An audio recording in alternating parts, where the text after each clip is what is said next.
Mheshimiwa Clayton Chipando, swala nyongeza.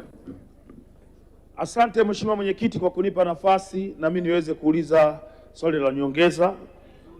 Mheshimiwa Mwenyekiti, ukienda jimbo la Kigoma mjini kuna two way ambayo imejengwa na TANROADS, lakini tatizo kubwa lililopo kwenye ile two way ni U-turn.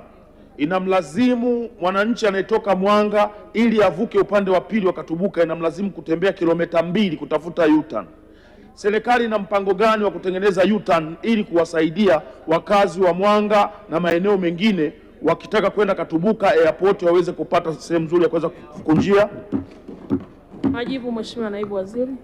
Asante Mheshimiwa Mwenyekiti. Mheshimiwa Mwenyekiti, mara nyingi miundombinu na hasa miundombinu ya kisasa ni kurahisisha mawasiliano ama kutembea katika miji yetu, na kama mwakilishi wa Kigoma ameona kuna changamoto ya U-turn, nataka tu nitoe maelekezo hapa kwa meneja wa mkoa wa TANROADS mkoa wa Kigoma, lakini pia na watu wanaohusika na design wa makao makuu waweze kwenda mkoa wa Kigoma waangalie hiyo U-turn, ikiwa ni pamoja na kupata pengine mawasiliano na Mheshimiwa mbunge mhusika kuona namna ya kurahisisha U-turn ambayo tunaamini hatujengi barabara ili ziweze kuleta changamoto. Tunajenga barabara ziweze kurahisisha namna ya magari kutembea mjini. Kwa hiyo Mheshimiwa mbunge nimhakikishie tumelichukua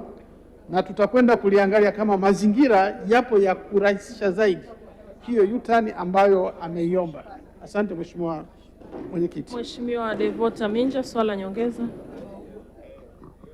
Nakushukuru Mheshimiwa Mwenyekiti kwa kuniona.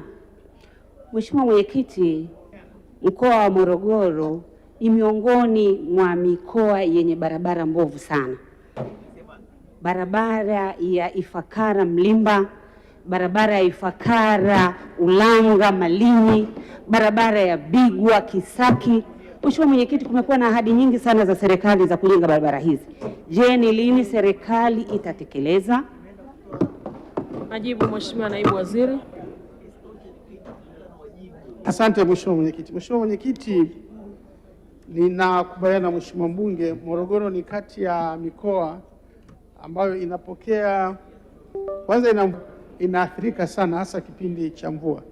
Lakini tu nimpe taarifa Mheshimiwa mbunge kwamba tunapoongea sasa hivi tuna mpango wa kujenga kwa awamu. Kwenye swali la msingi, hii barabara ya Ifakara Mlimba kwenda Kibena ndio hiyo barabara ambayo Njombe tutaanza na kilomita 40, lakini kuanzia Morogoro kilomita 100 kuanzia Ifakara kuelekea Mlimba tuna wakandarasi wawili ambao tayari tumeshawapata ili waweze kuanza kuijenga hiyo barabara. Nadhani tutakuwa tumepunguza sana hiyo changamoto.